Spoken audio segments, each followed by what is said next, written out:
सबको प्रणाम और सुप्रभात। बच्चों, उपस्थित हूँ आप सबके बीच में फिर से लेकर वही विषय वस्तु, वही दीवाना दिल मस्ताने आप और परवाना हमारा सब्जेक्ट जिसका नाम है इंग्लिश। चलो भाई, हम लोग वोकैबुलरी वाला चैप्टर पढ़ रहे हैं और हमने टॉपिक वाइज उठाया है सब कुछ। हम लोगों ने ग्रामर के एक एक टॉपिक उठाए, उसको कंप्लीट किया। वोकैबुलरी की भी एक एक टॉपिक उठा रहे हैं और उसको कंप्लीट कर रहे हैं। वोकैबुलरी में आज हम लोग पढ़ेंगे प्रीफिक्स एंड सफिक्स।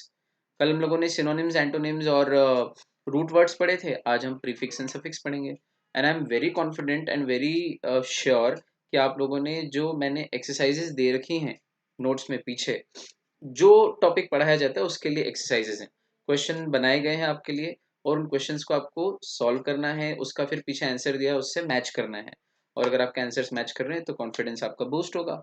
नहीं कर रहे हैं तो फिर थोड़ी सी प्रैक्टिस और कर लो, अपने आप हो जाएगा। चलो, प्रीफिक्स एंड सफिक्स, बेसिकली इसको कलेक्टिवली हम बोलते हैं एफिक्सिस। एफिक्सिस मतलब जो कहीं ना कहीं जाके फिक्स होते हैं। एफिक्स मतलब जो कहीं किसी वर्ड में जाके फिक्स होते हैं, यानी कि वर्ड के साथ जाके जुड़ जाते हैं या चिपक जाते हैं, फिक्स हो जाते हैं, उसको बोलते हैं एफिक्स। ठीक। अब जो वर्ड के पहले लगे, पहले जुड़े, वो प्रीफिक्स, और जो वर्ड के बाद में जुड़े वो सफिक्स, है ना। तो याद करना बहुत आसान है। देखो भाई, collectively prefixes and suffixes are known as affixes. यहां से स्टार्ट करना, सी पॉइंट से ऊपर उठेंगे। ठीक। अब सफिक्स किसको कहते हैं? जो एंड में लगते हो वर्ड्स के और एंड में रख के उसके मीनिंग बदल देते हो, है ना, कुछ नया एडिशन कर दें उसके मीनिंग में। प्रीफिक्स किसे कहते हैं? जो किसी भी वर्ड के बिगनिंग में लगते हो और उस वर्ड के ओरिजिनल मीनिंग को बदल के कुछ और बढ़िया सा मीनिंग उसको दे देते हैं, उन्हें कहते हैं प्रीफिक्स। ठीक, बहुत अच्छा। तो प्रीफिक्स के वर्ड में प्री यानी पहले और सफिक्स यानी बाद में। देखो, हिंदी में क्या कहते हैं सर इसे? प्रीफिक्स यानी कि उपसर्ग और सफिक्स यानी कि प्रत्यय। पढ़े हम लोगों ने, है ना। जैसे एक एग्जांपल देता हूं,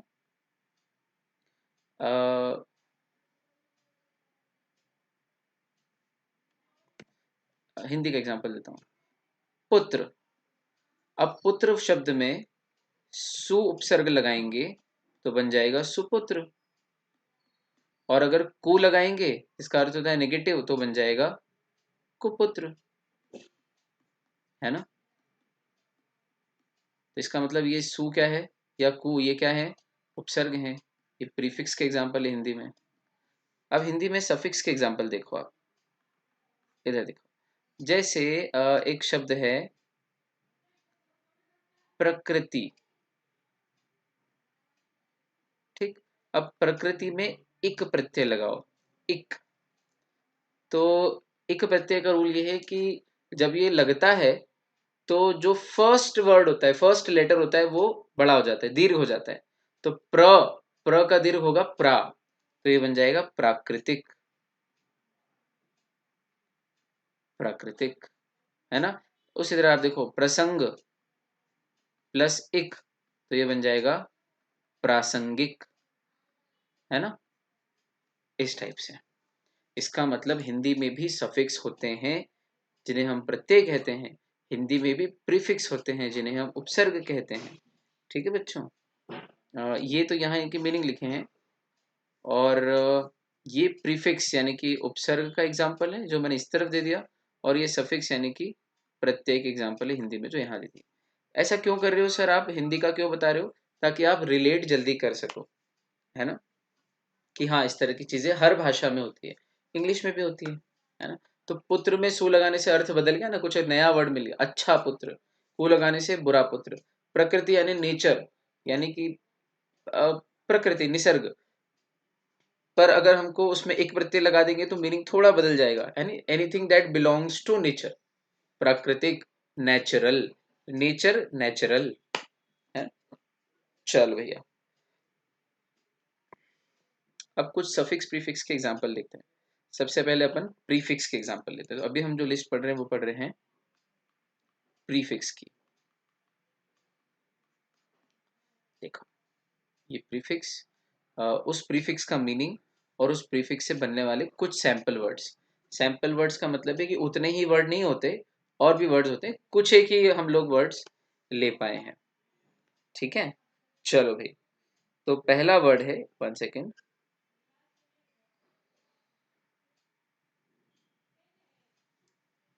हाँ, पहला वर्ड है एम्बी या एम्फी।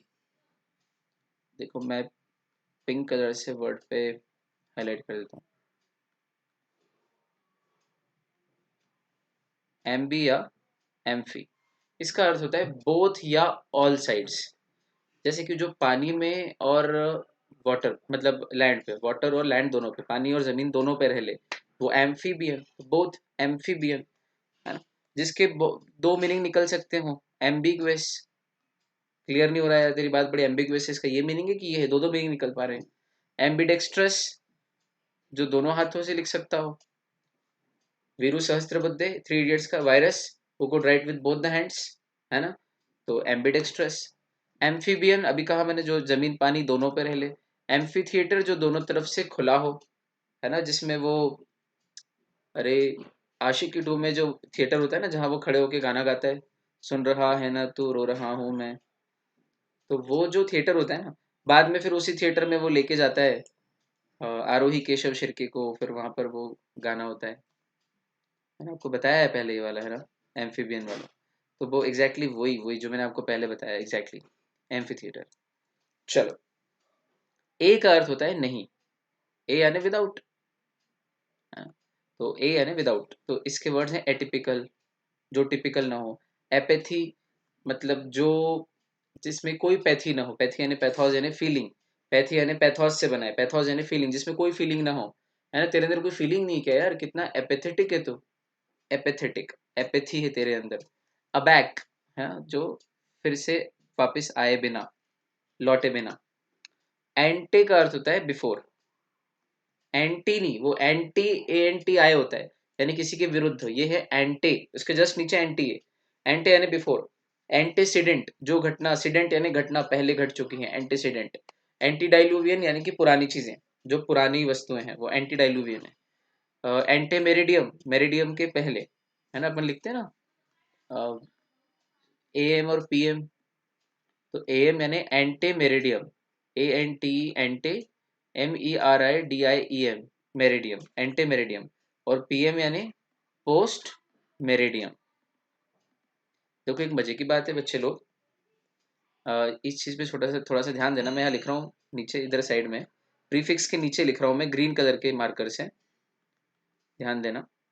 अगर आपको रात को 12 बजे से लेके दिन में 12 बजे के पहले तक का टाइम लिखना है, तो आप उसके साथ ए एम लिखते हो, है ना। जैसे रात को 12 बज के 1 मिनट, तो आप लिखते हो 12 पास्ट, सॉरी 1 पास्ट 12 AM। ठीक।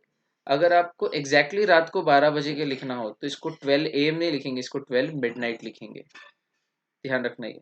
एग्जैक्टली दोपहर के 12 लिखना हो, तो आप इसको लिखोगे 12 नून। ठीक। तो रात के 12 से सुबह के, दोपहर के 12 के बीच में AM। ठीक, रात के 12 को एग्जैक्टली 12 AM या PM न कहते हुए मिडनाइट कहते हैं। दोपहर के 12 को AM PM न कहते हुए एग्जैक्टली शार्प 12 बजे को 12 नून कहते हैं। और 12 नून के बाद 12 बज के 1 मिनट दोपहर का, 12 बज के 1 मिनट से लेकर रात को 11 बज के 59 मिनट तक PM यूज करते हैं। ठीक है, ये समझो दोपहर 12 का टाइम है मेरिडियम, दोपहर दोपहर 12 के पहले पहले का जो टाइम है वो एंटी मेरिडियम, एंटी यानी पहले। और दोपहर 12 के बाद का जो टाइम है वो पोस्ट मेरिडियम, इसलिए उसको पीएम बोलते हैं, है ना। पोस्ट यानी बाद में, पोस्ट लंच सेशन, लंच के बाद वाला सेशन। पोस्ट यानी बाद में भी होता है, पोस्ट यानी पद भी होता है, प्राइम मिनिस्टर की पोस्ट, है ना, अध्यक्ष की पोस्ट, प्रेसिडेंट की पोस्ट। चलो भाई, तो एंटे, ये वर्ड हम लोगों ने पढ़े। फिर एंटाई या एंटी, तो हमको पता है किसी के अगेंस्ट या अपोज में खड़ा होना। एंटीबायोटिक, एंटी डिप्रेसेंट, एंटीडोट, किसी भी बीमारी का। बेने यानी गुड, तो इससे वर्ड बनते हैं बेनेवोलेंट, बेनेडिक्शन, बिनाइन। बेनेवोलेंट यानी कि जो दूसरों के लिए अच्छा सोचता हो, भला सोचता हो, गुड सोचता हो। बेनेडिक्शन मतलब अच्छा काम। बिनाइन यानी कि अच्छी उपस्थिति, अच्छा और अच्छे लोग, कृपालु स्वभाव, अच्छा स्वभाव, बिनाइन। बाय यानी टू, तो बाय साइकिल जिसमें दो पहिए हों, बाय कैमरल जहाँ दो हाउसेस हों। जैसे भारत में सिस्टम बाय कैमरल है, बाय कैमरल मतलब दो हाउसेस हैं, लोकसभा और राज्यसभा। सिर्फ एक हाउस नहीं है अमेरिका जैसा, हमारे यहाँ दो हाउस हैं, upper house lower house, Rajya Sabha Lok Sabha, तो बाय कैमरल। बाय एनुअल यानी जो साल में दो बार होती है, जैसे सीए की एग्जाम साल में दो बार होती है, जून में और दिसंबर में, या मई और नवंबर में। चलो तो ये हो गया बाय भी, एंटी, बेने और बाय। कोई कोई लोग एंटी को एंटाई बोलते हैं, ये वाले एंटी को, ये जिसको मैं आगे और हाईलाइट करूँ आगे तक, ये नीचे वाला एंटाई। तो ये तो सिर्फ इतराने वाली बात है, ऐसा कुछ भी नहीं है। हमारे इंडियन जो एक्सेंट है, जो कि ब्रिटिश एक्सेंट से बहुत ज़्यादा प्रभावित है, उसमें एंटी ही यूज़ करते हैं ना।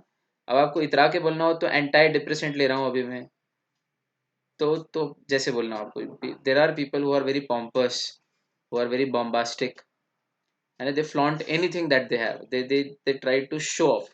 लेकिन ठीक है, मतलब उनके बोलने में भी यू विल फाइंड कि यार he is showing off. You can be normal, you can be at ease, you can be natural, you don't need to show off. खैर, फिर है को यानी साथ में, ठीक। तो को वर्कर, को पायलट, को ओनर, को ऑपरेशन, को पार्सनर, जो साथ में हो वो को। चलो सरकम, सरकम यानी अराउंड, है ना, पूरा गोला, सरकमफेरेंस उसके पूरे अराउंड, है ना, इसीलिए तो बना सरकमफेरेंस। सरकम लोक्यूशन, लोक्यूशन यानी बोलना, तो परिस्थितियों को देखते हुए, छल कपट करते हुए बात बना लेना, लोक्यूशन, सरकम लोक्यूशन। सरकम स्पेक्ट, परिस्थितियों को देखकर चलना, स्पेक्ट यानी देखना। अब स्पेक्ट एक रूट वर्ड है, देखो, ये सरकमफेरेंस, फिर सरकम लोक्यूशन, और फिर सरकम स्पेक्ट। तो सरकम स्पेक्ट, स्पेक्ट यानी देखना, बहुत अच्छा रूट वर्ड है ये। स्पेक्ट का अर्थ होता है देखना, तो जो देखने लायक हो वो स्पेक्टेक्युलर। देखो नई नई चीज बता रहा हूं मैं, यहाँ रूट वर्ड भी आ जाएंगे बीच बीच में, लिखते जाना। स्पेक्ट एक रूट वर्ड है जिससे बना वर्ड स्पेक्टेक्युलर, स्पेक्टेकल, है ना। स्पेक्टेटर, तो जो देखते हैं वो स्पेक्टेटर्स हैं, जो देखने लायक है वो स्पेक्टेक्युलर है, जिसमें से हम देखते हैं उनको स्पेक्टिकल्स बोलते हैं, है ना। सरकम यानी अराउंड, स्पेक्ट यानी देखना, अराउंड की परिस्थितियों को देखते हुए चलना। जैसे कि किसी साल डैड की दुकान पे लॉस हुआ, कुछ कमाई कम हुई, तो इस साल मम्मी ने ज़्यादा साड़ियाँ नहीं खरीदी, ज्वेलरी नहीं खरीदी, कोई डिमांड नहीं की। तो पिताजी कहते हैं कि यार तेरी तेरी मम्मी बड़ी अच्छी है ना, परिस्थिति को देखकर चलती है। तो इंग्लिश में कैसे कहेंगे, भाई your mom is quite understanding, quite intelligent, she is a circumspect woman, है ना। सरकम को यानी अराउंड परिस्थितियों को, स्पेक्ट यानी देखते हुए चलती है, अनड्यू डिमांड्स नहीं करती हैं।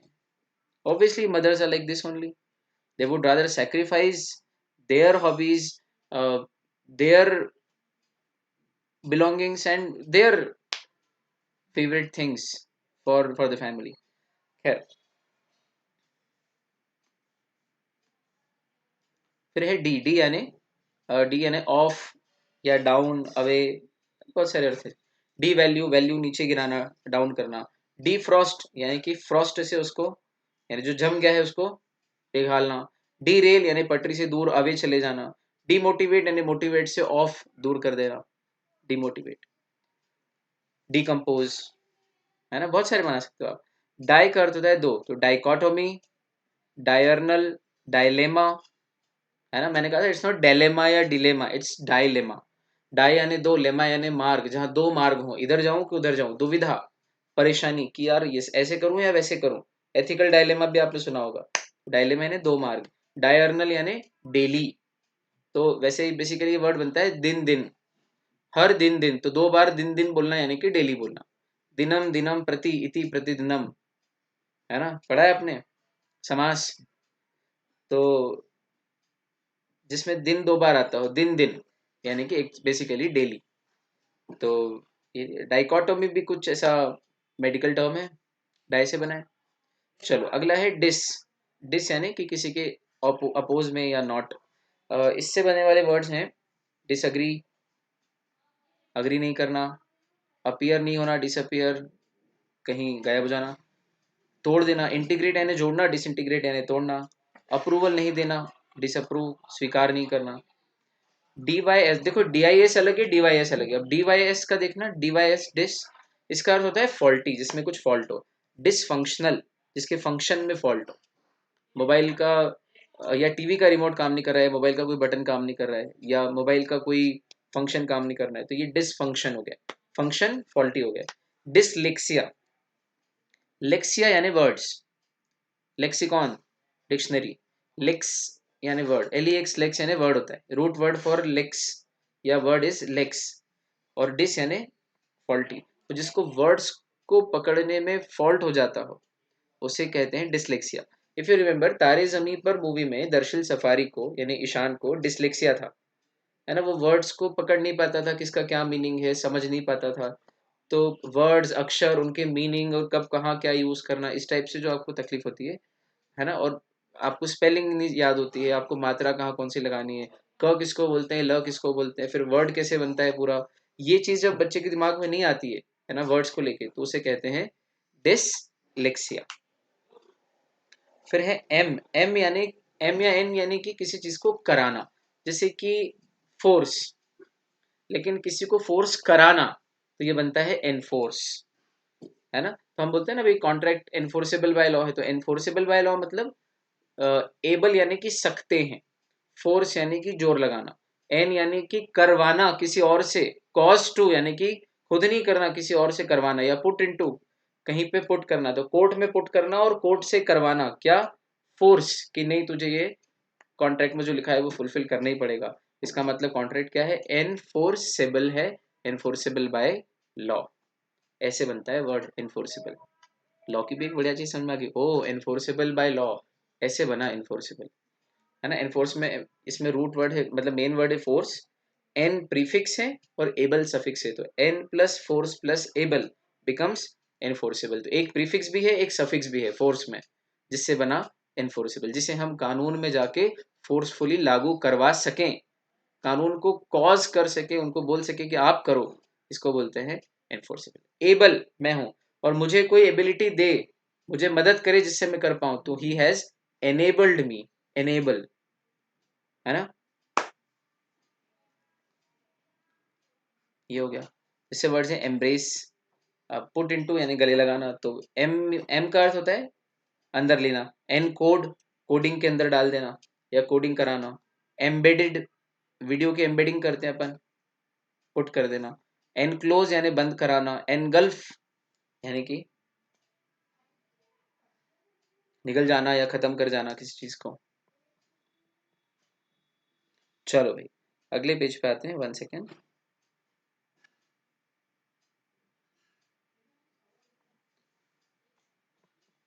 या किसी को घेर लेना, एनगल्फ का अर्थ होता है किसी को घेर लेना चारों तरफ से या घिरा देना। चलो अब अपन देखें, अगला वर्ड है एपी। अपन जल्दी जल्दी करते हैं अपन ना थोड़ा सा, क्योंकि ये इजी है। अब आपको एक मुझे पैटर्न देना था, तो ये प्रीफिक्स है, ये उसका मीनिंग है, ये उससे बनने वाले दो तीन चार वर्ड हैं। एपी का अर्थ होता है, एपी प्रीफिक्स का अर्थ है किसी के ऊपर या अपॉन। तो एपिग्राम किसी के ऊपर कुछ लिखा हो, एपिटैफ जो किसी के मरने के बाद उसकी कब्र के ऊपर जो लिखा हुआ था उसको एपिटैफ बोलते हैं। एपिडर्मल यानी स्किन का ऊपरी हिस्सा, एपिलॉग यानी कि किसी भी किताब के ऊपरी हिस्से पे जो कुछ लिखा हुआ होता है, प्रीफेस, ऊपरी हिस्से पे जो प्रस्तावना लिखी रहती है वो एपिलॉग है। चलो, एक्स का अर्थ होता है फॉर्मर, ये तो सबको पता है, और सबके होते भी हैं एक्स आज के ज़माने में, पहले तो नहीं होता था ये सब कुछ। एक्स यानी farmer, ex prime minister, ex president, ex wife, ex girlfriend, ex boyfriend, ex CM. Four यानी सामने की तरफ, फोर यानी बिफोर या सामने, पहले से ही, बिफोर कुछ कह देना, फोरकास्ट। सामने का हिस्सा हेड का, फोर हेड, पहले से ही मैंने देख लिया था ऐसा होगा, फोर सी, है ना। पहले से ही कुछ वर्ड लिख देना किताब में, प्रस्तावना, प्रस्तावना के लिए दो वर्ड मिले आज आपको, एक मिला है एपिलॉग, दूसरा मिला है फोर वर्ड। फोर यानी पहले से, वर्ड यानी कुछ वर्ड कहना, पहले से ही कुछ शब्द अपनी ओर से उद्गार में कहना, उद्गार अपने भावनाएं व्यक्त करना कि इस किताब में मैंने क्या किया है। तो पूरी किताब तो ठीक है, किताब के शुरू में 2 पेज में लेखक ने अपनी प्रस्तावना दी कि मैं क्या चाहता हूँ इस किताब के माध्यम से, अपने उद्गार व्यक्त किए हैं, फोर वर्ड। फोरमोस्ट सबसे आगे का, एक्स्ट्रा यानी कि बाहरी, एक्स्ट्रा या एक्स्ट्रो, बाहरी या बियॉन्ड या उससे ज्यादा, extra curricular, extra terrestrial, extrovert, जो बाहरी तरफ जिसका बहुत बाहरी तरीके से जो लोगों से मिलता हो, डरता ना हो, झिझकता ना हो, वो एक्सट्रोवर्ट। जो अंदर अंदर रहता हो वो इंट्रोवर्ट। और जो 1 मिनट में अंदर की बातें भी सोचने लग जाए, अपने बारे में चिंतन करे, अपने बारे में सोचे, और फिर झटपट जो अगर कोई बाहर पार्टी चल रही हो तो बिल्कुल मस्त हो जाए, एज इफ सबसे मिल लेगा, नया व्यक्ति आया तो उससे हाथ मिला लेगा, गले मिल लेगा एकदम। तो इंट्रोवर्ट भी बहुत जल्दी हो जाता है और एक्सट्रोवर्ट भी बहुत जल्दी हो जाता है, दोनों जगह की प्रैक्टिस है। उसको ambivert, Aamby root, Aamby prefix पढ़ा था अपन ने, एम्बी यानी बोथ। तो जो अंदर ही ज्यादा रहता हो वो इंट्रोवर्ट, बहुत रिजर्व काइंड ऑफ, जो बहुत ज्यादा बाहरी लोगों से मिलता जुलता हो, सोशलाइज करता हो, उसको कहेंगे एक्सट्रोवर्ट। और जो दोनों कर सकता हो बैलेंस करके, वो एम्बीवर्ट। एक्स्ट्रावैगेंट यानी बहुत खर्चीला, एक्स्ट्राऑर्डिनरी यानी कि ऑर्डिनरी से बहुत आगे, बियॉन्ड। हाइपर यानी बहुत ही ज्यादा, ओवर एंड अबोव बहुत तेज, हाइपर एक्टिव, हाइपर वेंटिलेट, बहुत ज्यादा हवा आना, रोशनी आना। इंट्रा यानी विद इन, तो विद इन यानी इंट्रावेनस यानी कि नसों में, वेन यानी नस, नसों में। इंट्राम्यूरल, इंट्रा क्लास, क्लास के अंदर अंदर। अ, अगला वर्ड लिखो, एक मिनट, इंट्राम्यूरल का मीनिंग मैं थोड़ा सा भूल रहा हूँ। इंट्राम्यूरल यानी वही, हाँ, अंदर का ही, अंदर का। अगला वर्ड है इंटर, इंटर यानी across, between. Inter house, interval, intermediate, international, ये अपन पढ़ चुके हैं। कल इंटर नाम का अपन ने रूट वर्ड भी पढ़ लिया था। मैक्रो यानी बिग, मैक्रो इकोनॉमिक्स। मैक्रोकॉस्म, कॉस्म यानी यूनिवर्स, तो बड़ा यूनिवर्स जहां पूरा ब्रह्मांड आप लेते हो उसको बोलते हैं मैक्रोकॉस्म। मैक्रो लेवल, बड़ी इकोनॉमी। समष्टि, अ, व्यष्टि यानी कि माइक्रो, माइक्रो इकोनॉमिक्स, व्यष्टि अर्थशास्त्र, मैक्रो इकोनॉमिक्स यानी समष्टि अर्थशास्त्र। बहुत अच्छा, तो ये हमने हाइपर, इंट्रा, इंटर, मैक्रो पढ़ा। अब है मिस। मिस का अर्थ होता है नफरत करना या खराब कहना किसी चीज को, इम्प्रॉपर चीज, इनअप्रोप्रिएट चीज। जैसे कि मिसबिहेव, गलत बिहेवियर। मिसडिमेनर, गलत अंदाज। मिसअप्रोप्रिएट, जो पैसे को इधर का उधर कर देता है। मिस अप्रोप्रिएट यानी सही जगह लगाना, मिसअप्रोप्रिएट यानी अमानत में खयानत करना। मिसनॉमर, ये बढ़िया वर्ड है, मिसनॉमर। नॉम यानी नाम, ये मैंने जब नॉम नॉम रूट वर्ड पढ़ाया था तब बताया था मिस नॉमर। जब मैंने कहा था आपसे कि वो जेठालाल को पेठालाल बोलती है बावरी, तो वो गलत नाम ले देती है बार बार, तो उसको बोलते हैं मिस नॉमर।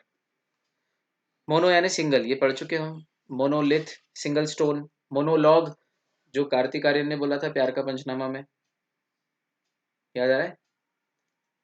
10 कुछ 7 8 9 10 मिनट का, जो पुरुषों का नेशनल एंथम एक तरीके से, मोनोलॉग। मोनोगैमी, एक शादी करना, गैमी यानी शादी। मोनो एक्टिंग, एक व्यक्ति जब पूरी एक्टिंग करता है बिना स्पीच के जनरली, तो वो मोनो एक्टिंग। मोनो यानी single. Carbon monoxide, mono. Monolithic यानी जो एक ही स्टोन, लिथिक में रूट वर्ड है लिथोस। लिथोस यानी पत्थर या जमीन, जिसमें एक ही पत्थर हो, मोनो यानी सिंगल, लिथोस यानी स्टोन। तो एक स्टोन से जो मूर्ति बनती है वो मोनोलिथिक है। जैसे हमारे जैनियों का एक तीर्थ है बहुत प्रसिद्ध, दक्षिण भारत में बहुत बड़ा तीर्थ है, श्रवण बेलगोला। वहां पर एक ही पत्थर से 57 फीट ऊंची भगवान बाहुबली की प्रतिमा है, बहुत ही सुंदर है, विश्व की सबसे सुंदर प्रतिमा है। तो it is called the biggest monolithic stone, जो उसी पर्वत के पत्थर को काट काट के पर्वत में उकेर दी गई है, पर्वत के टॉप पे, और विदाउट एनी सपोर्ट खड़ी है वो, तो उसको बहुत सालों तक, अ, और आज भी बिगेस्ट मोनोलिथिक स्टोन है। और एक 108 फीट की भी है, महाराष्ट्र के मांगी तुंगी में। बट देन दोनों प्रतिमा बहुत बड़ी मोनोलिथिक है। फिर है मल्टी या मल्टाए, अब कोई कोई इतराने वाले मल्टाए बोलते हैं, लेकिन मल्टी ठीक है। तो मल्टाई स्टोरीड बिल्डिंग नहीं, मल्टी यानी मल्टी, मल्टी यानी मेनी। तो multi tasking, multi facet, facet यानी अलग अलग जगहों पर जिसकी टैलेंट्स हो, अलग अलग जिसके रूप हो, मल्टी फेसेटेड। मल्टीलिंगुअल, जिसमें एक से ज़्यादा लैंग्वेज जिसको आती है, मल्टीलिंगुअल। हमारे देश के विदेश मंत्री हैं एस जयशंकर, उनको चाइनीज़ आती है, इंग्लिश आती है, हिंदी आती है, और साउथ इंडिया से वो हैं तो उनको वहाँ की लैंग्वेज जो है वो भी आती है। Is a multilingual person, he has been an ambassador of from India to China, मतलब इंडियन एम्बेसी में रह चुके हैं चाइना में। तो मल्टीलिंगुअल, मल्टी लेवल, जिसके अलग अलग लेवल हो। मल्टी स्टोरीड बिल्डिंग, तो आप कहते हो ना हम मल्टी में रहते हैं, वो मल्टी नहीं है, पूरा वर्ड है मल्टी स्टोरीड बिल्डिंग में रहते हैं, पर वो इतना बड़ा कौन बोले, तो बोले मल्टी में रहते हैं। तो जिसकी स्टोरी यानी कि माले, मंजिलें, मल्टी यानी बहुत सारी हों, उसको मल्टी स्टोरीड बोलते हैं। मल्टी नेशनल कंपनी, बहुत सारे नेशंस में जो काम करती हो, मल्टी। नियो यानी न्यू, नियोनेटल, नया नया बच्चा जन्मा है जो, उसको नियोनेटल बोलते हैं। नियोफाइट, जो अभी नौ सीखिया हो, जिसने नया नया कोई काम सीखा हो, उसको नियोफाइट बोलते हैं। इसलिए पढ़ा रहा हूँ कि ये जो इसमें कुछ वर्ड्स दिए हैं वो आपको याद हो जाए, मजा आ जाए कि हाँ यार ये वर्ड्स नए नए मिले हैं। मीनिंग बताते जा रहा हूँ, फटाफट लिखते जाना यार बच्चों, है ना, नहीं तो दोबारा सुन लेना आगे पीछे करके। नियोनेटल यानी जो नवजात शिशु है। नियोफाइट यानी नौसिखिया, जिसने कोई चीज नई नई सीखी है। ओमनी पढ़ा चुका हूँ, ओमनी प्रेजेंट जो हर जगह मौजूद हो। ओमनी साइंट जो सब कुछ जानता हो। ओमनीवोरस जो सब कुछ खा लेता हो। ओमनी पोटेंट जिसमें सारी शक्तियां हो। ओमनी यानी ऑल। पैरा यानी बियॉन्ड, एक्सटेंशन। तो ग्राफ यानी लिखना, और बहुत सारा एक्सटेंड कर देना, लिखते ही जाना, उसको बोलते हैं पैराग्राफ। ओलंपिक्स, पर उसको भी एक्सटेंड कर दो उन लोगों तक जो नहीं कर पाते अच्छे से जीवन में चलने फिरने का काम, वो भी अगर ओलंपिक्स खेलेंगे, दिव्यांग लोग, तो पैरा ओलंपिक्स। है ना, कोई बड़ा सा फ्रेज हो बियॉन्ड नॉर्मल, तो पैरा फ्रेज। है ना, ग्लाइडिंग से भी बढ़ के बियॉन्ड जो ग्लाइडिंग हो वो पैराग्लाइडिंग। नॉर्मल से ज्यादा हो वो पैरानॉर्मल। मेडिकल से भी बियॉन्ड जो हो वो पैरामेडिकल। है ना, भूत प्रेत भी आ जाते हैं इसमें, फिर दुआएं आ जाती है, यंत्र तंत्र मंत्र आ जाते हैं, पैरामेडिकल। पॉली का अर्थ होता है मेनी, पॉली यानी भी मेनी। तो पॉलीगॉन जिसमें बहुत सारी साइड्स हों। पॉलीगैमी बहुत सारी शादी करना। पॉलीथीन जिसमें बहुत सारा इथीन हो अलग अलग, जिससे पॉलीथीन बनती है। प्रोटो यानी कि first of its kind, original. तो प्रोटोजोआ एक टाइप का माइक्रो ऑर्गेनिज्म है, one of its kind. Prototype यानी जो उसका एक सिंगल टाइप बना के बताया है आपको शुरू में, उसके बाद इसकी फिर बहुत सारी, सबसे पहला टाइप ये बना के बताया भाई ऐसी बनेगी ये कार, इसका प्रोटोटाइप है। फिर ये जब ओके हो जाएगी तो फिर भारी मात्रा में प्रोडक्शन चालू हो जाएगा। तो किसी चीज़ का first of its kind type. Protocol जो सिर्फ उनके लिए ही होता है, वन ऑफ इट्स काइंड होता है। पीएम आने पर जो जो होता है वो पीएम आने पे ही होता है, वो सीएम आने पे नहीं होता है। पीएम के जो सुरक्षा और जो उनके आने पे जो चीज़ें होती है वो वन ऑफ इट्स काइंड है, वो उनके लिए होती है। इसलिए तो बोलते हैं भाई ये पीएम का प्रोटोकॉल है, वो आएंगे तो पहले 10 गाड़ियाँ आएंगी, चेकिंग होगी, फिर वो 10-20 गाड़ियों के काफिले में आएंगे, फिर वो कौन सी गाड़ी में ये पता नहीं लगेगा। तो ये क्या है, उनका प्रोटोकॉल है। ठीक, protocol one of its kind, जो सिर्फ एक के लिए होता है। वैसा सीएम के लिए जो होता है वो उसके लिए ही होता है, सबका अपना अपना प्रोटोकॉल है। पोस्ट यानी बाद में, किसी के मरने के बाद में पोस्टमार्टम। है ना, किसी चीज को बाद में टाल देना, पोस्टपोन। किसी के जन्म के बाद जो किया जाता है वो पोस्ट नेटल, नेटल यानी जन्म, अभी बताया था ऊपर। नियोनेटल नवजात शिशु, अभी अभी जन्मा। पोस्ट नेटल यानी जन्म के बाद जो क्रियाएं की जाती है, पोस्ट। फिर है रीरी यानी दोबारा, repeat, restate, restore, rewind, reduce. Semi यानी हाफ या पार्टली। फाइनल का हाफ जो हो वो सेमीफाइनल। जो कॉन्शियस न हो अभी, हाफ कॉन्शियस हो, सेमी कॉन्शियस। सर्कल का आधा, सेमी सर्कल, सेमी। सुपर यानी किसी चीज से ऊपर, अबो, नॉर्मल से ज्यादा। Super natural, super star, superb, बहुत अच्छा। टेट्रा यानी जिसमें चार साइड हो, टेट्रा पैक जो चारों साइड से पैक हो। टेट्रागॉन जिसमें चार साइड्स होती हो। टेट्रा क्लोराइड जिसमें चार क्लोराइड हो। Cl4, carbon tetrachloride, CCl4। It is used to extinguish electrical fire, carbon tetrachloride.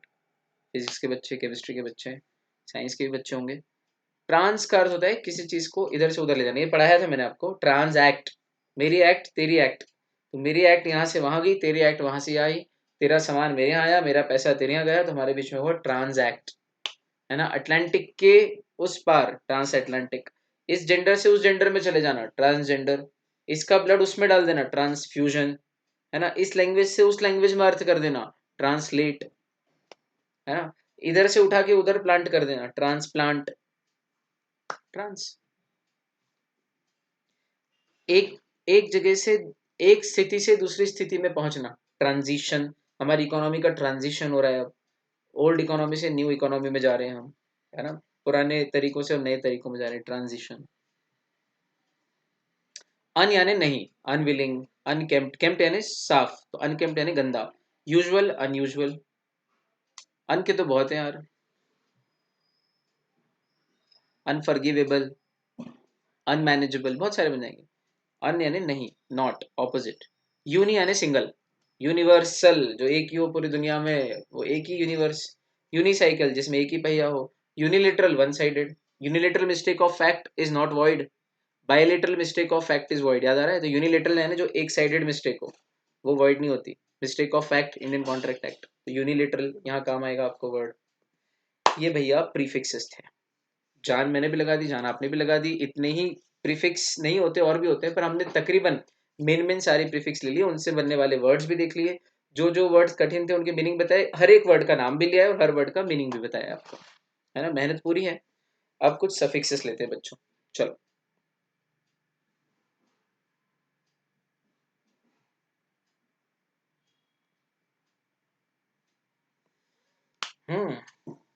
Suffix यानी जो किसी भी वर्ड के बाद में लगते हैं और बाद में लग के उसका मीनिंग चेंज कर देते हैं।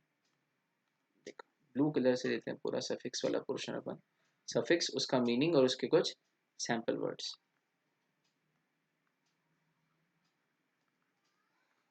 सफिक्स पहला है एबल। एबल यानी हो सकना, जो किया जा सके, can be done.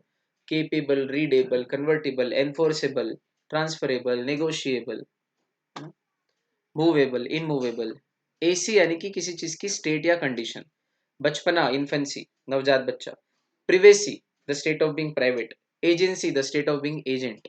Autocracy, democracy, है ना, द स्टेट ऑफ डेमोक्रेट्स। ऐसा किसी चीज की स्थिति इज कॉल्ड एसी। एज यानी कि एक्शन। एज यानी वो वर्ड वाला एज नहीं, एक प्रॉपर वर्ड होता है एज यानी उम्र, वो नहीं। एज नाम का सफिक्स होता है जिसका अर्थ होता है प्रोसेस। पिलग्रिम यानी तीर्थ, तीर्थ जाने का प्रोसेस इज पिलग्रिमेज। बंधन है उसका प्रोसेस बॉन्डेज। टूटन है उसका प्रोसेस टूटने का, दूर होने का, पिलफ्रिज। एरियन यानी कि कोई व्यक्ति जो किसी फील्ड को परस्यू करता हो। लाइब्रेरी में जो व्यक्ति रहता हो, लाइब्रेरियन। ह्यूमैनिटी के काम जो करता है वो ह्यूमैनिटेरियन। ग्रामर पढ़ के पढ़ाने का और ग्रामर से रिलेटेड काम जो करते हैं वो ग्रामेरियन। और हम जैसे लोग जिनको गलती नहीं सुहाती जनरली, फ्लो फ्लो में किसी से हो जाए, मुझसे भी हो जाए, बात अलग है। लेकिन इन जनरल जो गलती पसंद नहीं करते, कोई करता हो तो उसको टोकने में मजा आता है, उनको आजकल ग्रामर नाजी बोलते हैं, है ना? आजकल के नए जमाने के लैंग्वेज में grammar Nazi, Nazi, grammar Nazi, पर इट्स ग्रामेरियन। जो ग्रामर पढ़ता हो, ग्रामर में एक्सपर्ट हो, ग्रामेरियन। एशियन यानी स्टेट, है ना? रेफ्रिजरेट, तो ठंडा करने की जो स्टेट है वो रेफ्रिजरेशन। ऑक्यूपाई होने की जो स्टेट है किसी बिजनेस में वो ऑक्यूपेशन। फिर इरिटेट होने की स्टेट इरिटेशन। बहुत सारे बन जाएंगे। फिक यानी कि किसी को वैसा बनाना या वैसा कर देना, ठीक है? देखो बच्चों, बीटिफिक, टेरिफिक, साइंटिफिक, कैलोरिफिक, ये सारे वर्ड्स हैं। अब देखो,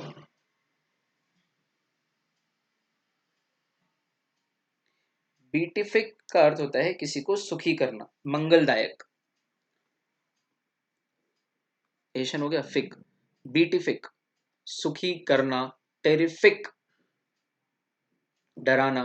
साइंटिफिक, किसी चीज को साइंस से जोड़ना। कैलोरिफिक यानी कि किसी चीज में कैलोरी ऐड करना या कैलोरी वाला भोजन देना, कैलोरिफिक।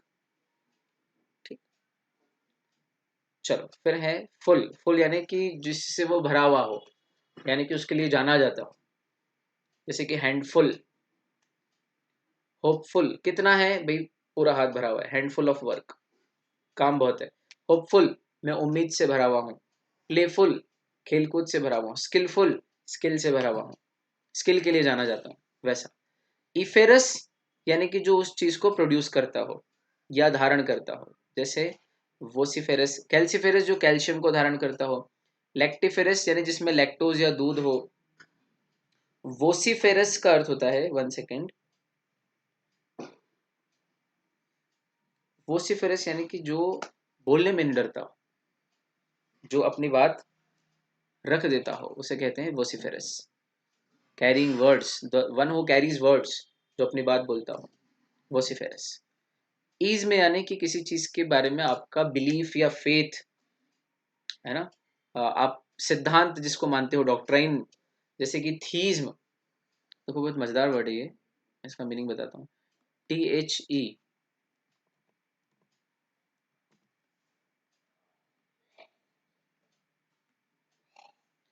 यहाँ पर हैं हम थीव्स वाले में। इसके सामने यहाँ कर देता हूँ मैं थीज में। थीज में वर्ड है THE थी। थी का अर्थ होता है अस्थि। अस्थि यानी कि ईश्वर है। अस्थि का अर्थ होता है। ठीक। और न अस्ति यानी कि नहीं है, तो ईश्वर है ये मानने वाला आस्तिक, बड़ा आस्तिक, है ना। तो जो ईश्वर को माने, उस सोच को, उस बिलीफ को बोलते हैं थीज्म, और मानने वाले को बोलते हैं थीस्ट। ठीक, मानने वाले को थीज्म, और जो ईश्वर को न माने उसमें ए प्रीफिक्स लगा दो। ए यानी नहीं था, याद करो प्रीफिक्स। तो एथीज्म यानी कि नास्तिवाद, ईश्वर को नहीं मानना, और जो नहीं मानता हो वो एथीस्ट, नास्तिक। ठीक। अच्छा, अस्थि में एक प्रत्यय लगा तो बना आस्तिक। तो ईश्वर अस्ति, ईश्वर है, इसको मानने वाला आस्तिक। और ईश्वर न अस्ति, न प्लस अस्ति, दीर्घ स्वर संधि, नास्ति, ईश्वर करके कोई नहीं होता, साइंस होता है जो भी होता है, वो कहलाता है नास्तिवाद, और उसको मानने वाला नास्तिक। आस्तिक थीस्ट, नार्तिक नास्तिक, एथीस्ट, नास्तिक। ठीक है बच्चों, ये आम बोलचाल के लिए भी बहुत जरूरी है। पता है, इंग्लिश सीख के आप इकोनॉमिक्स सीखोगे, अच्छा है, लाइफ के लिए बहुत काम का है, लेकिन बहुत सारे लोगों से बात नहीं कर पाते। जो फील्ड का उससे बात करोगे और उससे भी बार बार नहीं कर पाते। मैथ्स सबसे बात नहीं कर सकते, अकाउंट सबसे बात नहीं कर सकते। लैंग्वेज ना, लैंग्वेज और लैंग्वेज के वर्ड्स और उनसे मिलने वाला जो ज्ञान है, वो हर जगह काम आते हैं, और हर व्यक्ति से बात करने में काम आते हैं। टीवी देखते समय काम आएगा आपको, इंग्लिश न्यूज चैनल देखते समय काम आएगा, मूवी देखते समय, इंग्लिश मूवी देखते समय काम आ सकता है, कहीं भी काम आ सकता है। लैंग्वेज ज्यादा परवेसिव है, फिर कह रहा हूँ, लैंग्वेज किसी और सब्जेक्ट के मुकाबले ज्यादा परवेसिव है। इसलिए नहीं कि मैं लैंग्वेज पढ़ाता हूँ, इसलिए क्योंकि ये मेरा अनुभव है और ये सबका अनुभव है। और आपको नहीं विश्वास हो तो कभी इसको लाइफ में प्रैक्टिकली अप्लाई करके देखना, you will have the same experience जो मेरा है ना। चलो, तो ईज में यानी बिलीफ, और ईस्ट यानी उस तरह के बिलीव को करने वाला, है ना। ईस्ट, या जो किसी चीज में स्पेशलाइज करता हो, या किसी चीज को प्रैक्टिस करता हो, या उसमें बिलीव करता हो, है ना। तो रेसिज्म में बिलीव करे वो रेसिस्ट, थीज्म में बिलीव करे वो थीस्ट, मिसोजिनी यानी कि महिलाओं से नफरत करने में जो बिलीव करता हो वो मिसोजिनिस्ट, है ना।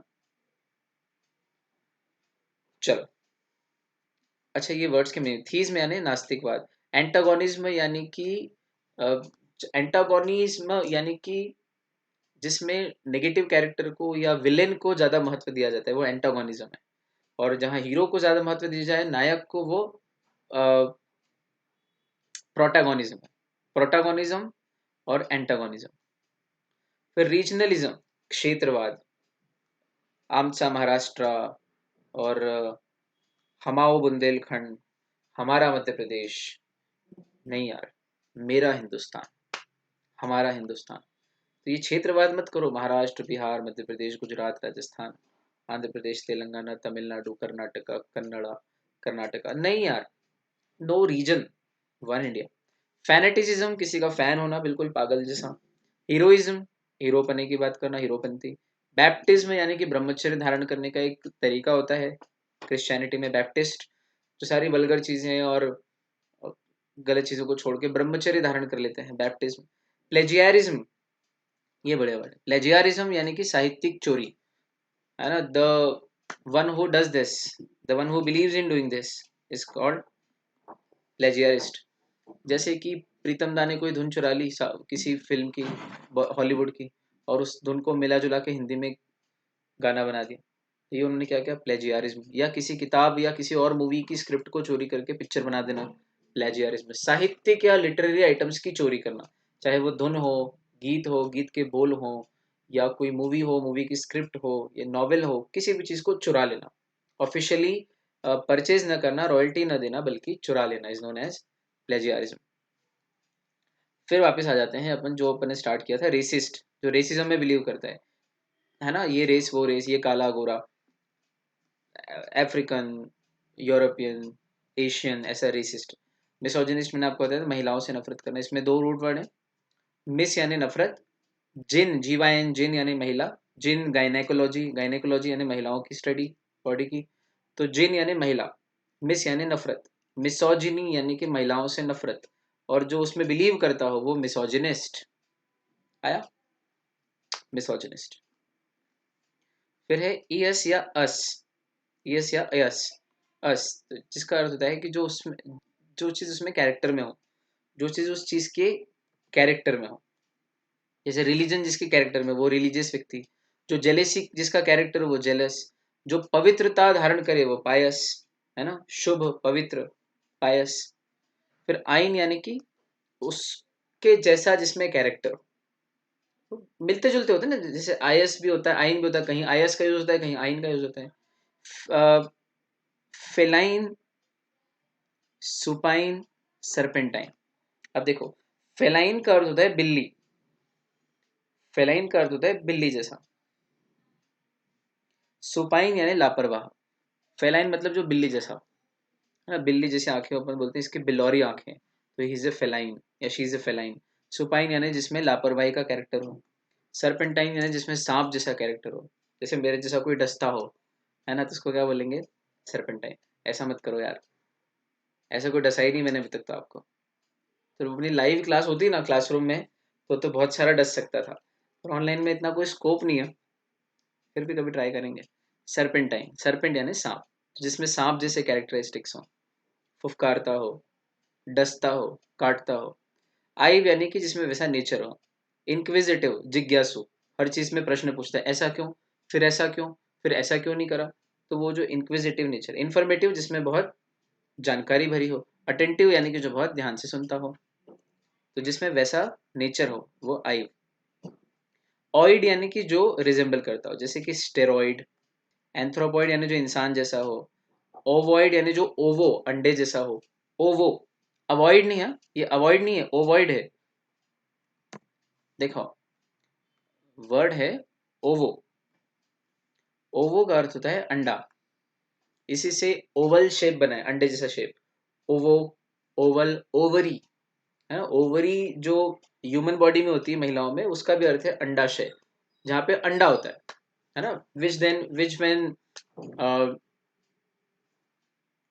क्या कह सकते हैं हम, एग्जैक्टली क्या होता है कि if you don't find the right word, you might end up doing something unusual. Anyways, तो वो जब फर्टिलाइज होता है, basically this was the word which I was looking for. तो जब वो ओवो या अंडा फर्टिलाइज होता है, then a woman becomes pregnant and then life generates, life comes into existence. And it's a beautiful process as such, there is nothing wrong in it. आप सब 10th क्लास में रिप्रोडक्शन का चैप्टर पढ़ चुके हो, तो there is nothing wrong in thinking anything और even talking about anything, है ना। हम, मैं तो लॉ वाला हूँ, वी आर लॉयर्स बेसिकली, तो हम तो लॉ वाला तो किसी भी चीज पे बात करने में डरता ही नहीं। ऐसी ऐसी बातें होती है कोर्ट के रूम में कि ये तो कुछ बातें ही नहीं है। और शब्द ही है, शब्दों के बिना तो दुनिया चल ही नहीं सकती ना। तो ovoid, anything that resembles to ओवो यानी अंडा, इज एन ओवॉइड। और अवॉइड अलग वर्ड है, वो अपने आप में पूरा वर्ड है। अवॉइड में ऑइड सफिक्स नहीं है, वो पूरा वर्ड अपने आप में अवॉइड है। हर जगह सफिक्स ही हो ये जरूरी नहीं है ना। अब अवॉइड में ओ आई डी है, लेकिन वहां पे कोई सफिक्स नहीं है, वो अपने आप में वर्ड है पूरा, A V O I D, avoid. Void से बना है वो, वॉइड, अवॉइड। ओज यानी जिसमें भरा हुआ हो, फुल ऑफ। जोकोज, फुल ऑफ जिंदा दिली, कल कहा था। वर्बोज, जिसमें बहुत शब्द भरे हो, बहुत बोलता हो। लैक्टोज, जिसमें बहुत सारा लैक्ट यानी दूध हो। मॉल्टोज, जिसमें बहुत सारा मॉल्ट हो, मॉल्ट मीन्स जौ, जौ का पानी, मॉल्टोज। लॉजी यानी study, biology, geology, zoology, psychology, astrology, बहुत सारी, cardiology, radiology, neurology, nephrology, metrology. और अगर कोई घर पे आए तो उससे कहना चाय लॉजी, लॉजी चाय पी लॉजी। ये डसा, वो कोई लॉजी नहीं है। फिर एल वाई यानी कि in the manner of, L Y,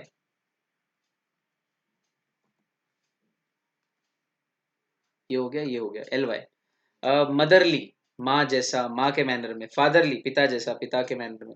timely, समय के साथ। रेयरली, कभी कभी, बहुत मुश्किल से कभी जो मिलता। ब्यूटीफुली, ब्यूटीफुल मैनर में, ऐसा। तो मातृत्व जैसा, पितृत्व जैसा, समय के साथ। नायाब, सुंदर, ब्यूटीफुल। शिप यानी कि जहाज, लेकिन ये शिप जहाज वाला शिप नहीं, ये सफिक्स वाला शिप है। इसका भी अर्थ होता है किसी मैनर या स्टेट में। फ्रेंड का state, the state of being friends, friendship. The state of being in relation, relationship. The state of toughness, hardship. The state of censoring somethings, censorship. The state of being a partner, partnership. और क्या? Oasis यानी condition, neurosis, osmosis, साइकोसिस, दिमाग की condition साइकोसिस। Osmosis chemistry की कोई term है। Neurosis again nerve से संबंधित है, न्यूरो से। स्टर यानी कि जिसमें वो गुण हो, मॉन्स्टर दैत्य वाला गुण हो, यंगस्टर युवाओं वाला गुण हो, प्रैंकस्टर मजाक करने का गुण हो या मजाक करने जैसा कुछ हो, तो वो प्रैंकस्टर। ट्यूड यानी स्टेट, एटीट्यूड है ना, मतलब किसी चीज के प्रति नजरिया रखना। एटीट्यूड मतलब ऐसा नहीं इतराना, यार वो लड़की हमारी क्लास में पढ़ती है उसमें बहुत एटीट्यूड है, वो वाला एटीट्यूड नहीं। एटीट्यूड मतलब किसी भी चीज के प्रति एक नजरिया होना, है ना। तो मेरा लाइफ के प्रति एक एटीट्यूड है, कैसे जीना, खुल के जीना, निडर रहना या नहीं रहना, या अ, धर्म को मानना नहीं मानना, ये एटीट्यूड है जीवन के प्रति ना। सेविंग करना या नहीं करना, कि बहुत खर्चीला होना, ईट ड्रिंक एंड बी मेरी, जो होगा देखा जाएगा, ये जीवन के प्रति अलग अलग एटीट्यूड है। ऑल्टीट्यूड यानी ऊंचाई वाली स्टेट। ग्रेटिट्यूड यानी the state of being grateful toward someone, कृतज्ञ होना, ये हो गया। ऑसिस, स्टर और ट्यूड। फिर है वाइज, वाइज यानी बाय मीन्स ऑफ, वाइज यानी बुद्धिमान, वो अलग वर्ड है, और यह वाइज सफिक्स है। तो क्लॉक वाइज किस तरीके से, किस मीन से, क्लॉक वाइज जैसे घड़ी घूमती, अदरवाइज दूसरे तरीके से। लेंथ वाइज अगर लेंथ के तरीके से नापे तो लेंथ वाइज 4 मीटर चौड़ा है, ब्रेथ वाइज 2 मीटर चौड़ा है, मतलब 4 मीटर लंबा है और ब्रेथ वाइज 2 मीटर चौड़ा है। 2/4 एरिया 8 स्क्वायर मीटर हो गया। Wise, like wise. Y, Y लगाने से भी कैरेक्टर बन जाता है, जैसे डेंट यानी निडर और डेंटी यानी निडर व्यक्ति, है ना। ब्यूटी, चूजी जो चूज करे, एरी जो हवा है। ब्यूटी तो पूरा वर्ड है, ब्यूटी मत लिखो यहाँ पे, ब्यूटी काट दो, ब्यूटी मत लिखना। लेस यानी जिससे हटा दी वो चीज, विदाउट कर दिए। होप हट गई, होपलेस। मीनिंग चला गया, मीनिंगलेस। घर नहीं रहा, होमलेस, है ना। और कैरेक्टर चला गया, कैरेक्टरलेस। लाइफ चली गई, lifeless.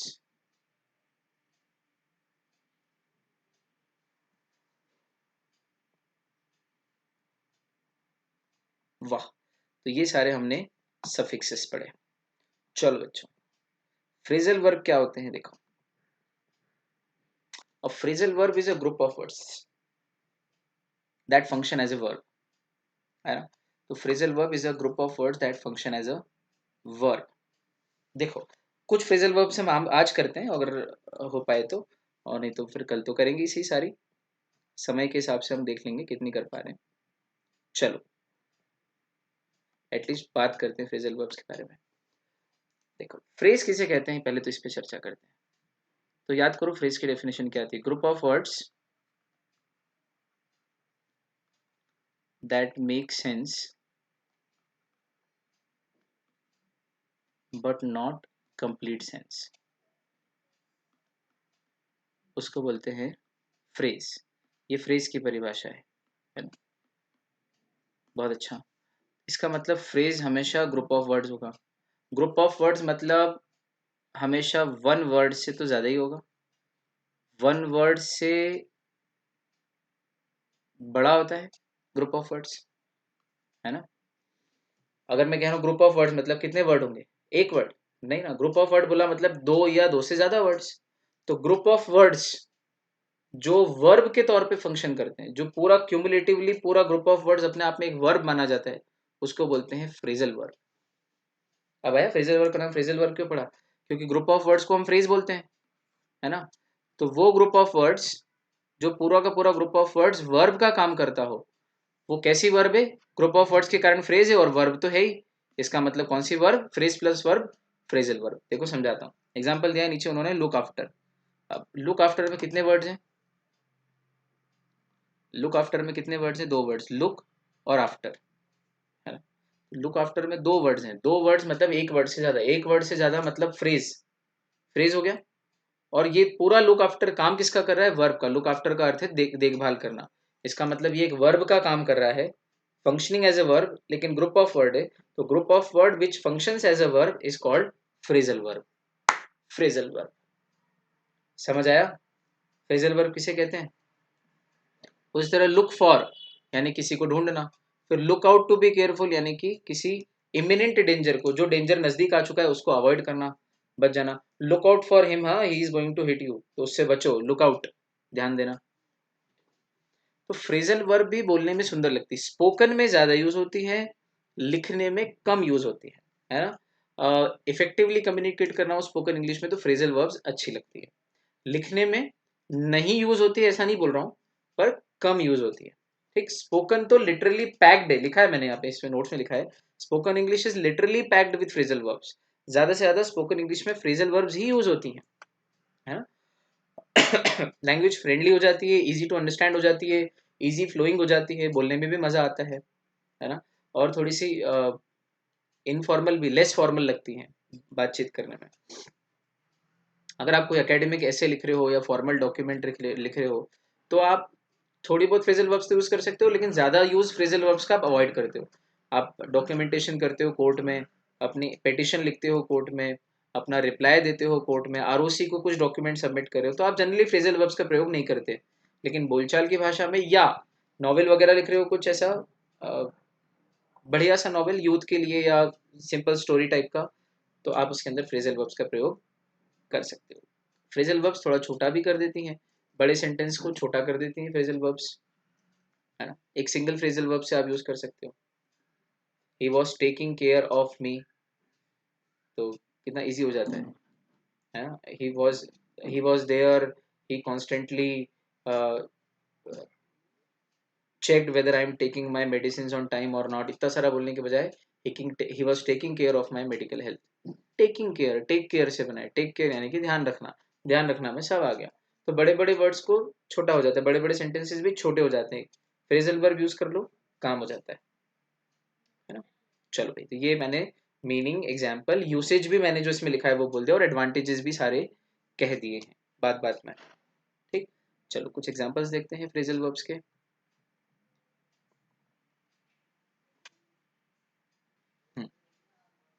Bring about, phrasal verbs को अपन लेते हैं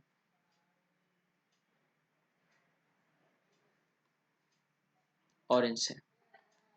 ब्रिंग अबाउट, ब्रिंग अबाउट यानी कि किसी चीज को होना। I will bring about the change, मतलब इस चेंज को होने में मैं कारण बनूंगा, कॉज इट टू हैपन। अब एक काम करता हूँ मैं, फ्रेजल वर्ब बोलता हूँ, उसका मीनिंग और एक सेंटेंस में हाथों हाथ बोल दिया करूंगा इसका। ठीक, एक सेंटेंस बना दिया करूंगा। बैक अवे, बैक अवे का अर्थ होता है to move backwards in fear और डिसलाइक, किसी से नफरत या डर के मारे पीछे हट जाना। The opponent army backed away after Kattappa moved in to the battle field. Boil down to, boil down to मतलब किसी चीज का बिल्कुल समरी निकाल देना, सार निकाल देना। The entire conversation boiled down to the fact that my wife was not taking care of my mother when she was in hospital and that's why she was wrong। Summary ये निकली कि भाई ठीक है जो भी हुआ लड़ाई झगड़ा, लेकिन जब मम्मी बीमार थी तब तो अस्पताल में उनकी सेवा नहीं कर रही थी, तो मायके जाके बैठ गई थी और मैं गया हुआ था आउट ऑफ इंडिया किसी काम से। कैसे काम चलेगा यार? तुम झगड़ते हो ठीक है, लेकिन कोई बीमार पड़े तब तो उनकी सेवा करो। तो बॉयल डाउन टू, ठीक, समरी ये निकली, आखिरी में यहाँ आके बात समराइज हो गई। ब्रेक डाउन के दो मीनिंग है, या तो खराब हो जाना या इमोशंस को कंट्रोल नहीं कर पाना। जैसे कि after the the after listening to the news of 20 martyrs in Ladakh I broke down in tears, है ना? या मेनी पीपल ब्रोक डाउन यानी इमोशन इतने ज्यादा आ गए कि वो रोक नहीं पाए। और एक होता है my car broke down on the way, यानी कि आउट ऑफ ऑर्डर हो गई, फंक्शन नहीं कर रही थी, चलना बंद हो गई थी, ब्रोक डाउन। ब्रेक डाउन का पास्ट टेंस ब्रोक डाउन। ये सारे फ्रेजल वर्ब्स का पास्ट टेंस बन सकता है, आईएनजी फॉर्म बन सकता है। ब्रिंग अबाउट का ब्रिंगिंग अबाउट या ब्रॉट अबाउट, बैक अवे का बैक्ड अवे, बॉइल डाउन का बॉइल्ड डाउन, ब्रेक डाउन का ब्रोक डाउन, ब्रेकिंग डाउन, है ना? आईएनजी फॉर्म भी बन जाएगा और पास्ट टेंस भी बन जाएगा। लेकिन ध्यान रखना, इसमें ब्रिंग अबाउट में वर्ब है ब्रिंग, बैक अवे में बैक, बॉइल डाउन में बॉइल, ब्रेक डाउन में ब्रेक, तो वर्ब में करना आईएनजी और पास्ट टेंस। ऐसा नहीं कि ब्रिंग अबाउट का ब्रिंग अबाउटिंग, ही ब्रिंग अबाउटेड, है ना। ब्रिंग अबाउटेड पास्ट नहीं बनेगा इसका, ब्रिंग अबाउट का पास्ट बनेगा ब्रॉट अबाउट। ब्रेक डाउन का ब्रेक डाउन नहीं बनेगा, ब्रोक डाउन बनेगा, है ना। तो जो बाद वाला वर्ड है या जो नाउ जो वर्ब नहीं है, फ्रेजल वर्ब में भी एक वर्ड तो वो होगा ना जो प्रॉपर वर्ब होगा, तो वो जो प्रॉपर वर्ब है फ्रेजल वर्ब में, उसका पास्ट टेंस उसका आईएनजी होगा। ठीक, जैसे कि आपको बोलना है कि मैंने ध्यान रखा था, है ना, किसी व्यक्ति की देखभाल की थी, तो I take cared my friend. Take cared नहीं बनेगा सर, टेक केयर एक फ्रेजल वर्ब है, इसका पास्ट टेंस बनेगा, आखिर में ईडी लगा दो, टेक केयर्ड नहीं। टेक केयर फ्रेजल वर्ब है, लेकिन इस फ्रेजल वर्ब में भी दो वर्ड्स में से प्रॉपर वर्ब कौन सी है, टेक और केयर, टेक है, तो टेक का क्या बनेगा, टुक। तो फिर टेक केयर का पास्ट टेंस टुक केयर बनेगा, इसका आईएनजी फॉर्म टेकिंग केयर बनेगा। आया ये समझ, है ना। अब ये गलती जीवन में मेरा बालक मेरी बालिका तो नहीं करेगी, यानी कि मेरा स्टूडेंट नहीं करेगा। हर छोटी चीज पे ध्यान देना है ना यार बेटा, है ना। चलो, ब्रिंग अप यानी किसी को पाल पोस के बड़ा करना, या किसी चीज को कंसीडर करने के लिए मीटिंग में रखना, या वोमिट करने को भी, इसके तीन मीनिंग है ना। तो he immediately brought up after having the food, यानी कि उसने खाना खाते ही उल्टी कर दी। या I have brought up my kids in a very healthy environment, बहुत ही अच्छे माहौल में मैंने मेरे बच्चों को बड़ा किया है। या I brought up this issue in front of the meeting but the resolution was not passed. तीनों तरीके से। किक ऑफ यानी स्टार्ट करना, फुटबॉल में किक ऑफ से तो स्टार्ट होता है, इसलिए किक ऑफ का अर्थ ही पड़ेगा स्टार्ट करना। तो the match kicked off at 2 AM या 2 PM जो भी है ना। The new project will kick off from the month of August, ऐसा। ब्रिंग इन यानी किसी को लाना, he brought in the concept of woman education, Ishwar Chandra Vidyasagar brought in the concept of woman education, या राजा राम मोहन रॉय जो इंट्रोड्यूस किया, इंडिया में काफी सालों से लुप्त हो गया था। प्राचीन काल में तो पढ़ती थी महिलाएं, है ना, हमारे जब तीर्थंकर हुए, बड़े बड़े ऋषि मुनि हुए, फिर बीच में एक 150 200 300 500 साल का एक कालखंड था जिसमें महिलाओं की पढ़ाई नहीं कराते थे, फिर वापस से स्टार्ट हुआ, तो वो नए तरीके से इंट्रोड्यूस हुआ। लेट डाउन यानी disappoint, by not doing your homework on time you have let down me, you have let me down, ऐसा। फिर पुट अवे, किसी चीज को अपनी प्रॉपर जगह पर रख देना, I have put away everything in the room at its proper place. Put down यानी छोड़ देना, या किसी कागज पे, इसके दो तीन मीनिंग है। पुट डाउन यानी कि किसी चीज को गिरा देना, पुट डाउन यानी कि किसी पीस ऑफ पेपर पे लिख लो, उतार लो, और किसी की बेइज्जती करना या बुराई करना भी होता है ना। Why are you putting him down behind his back, उसकी बुराई क्यों कर रहे हो, क्रिटिसाइज या ह्यूमिलिएट क्यों कर रहे हो, एक। दूसरा, Rohit Sharma has put down an easy catch although he doesn't usually. Put down यानी छोड़ देना।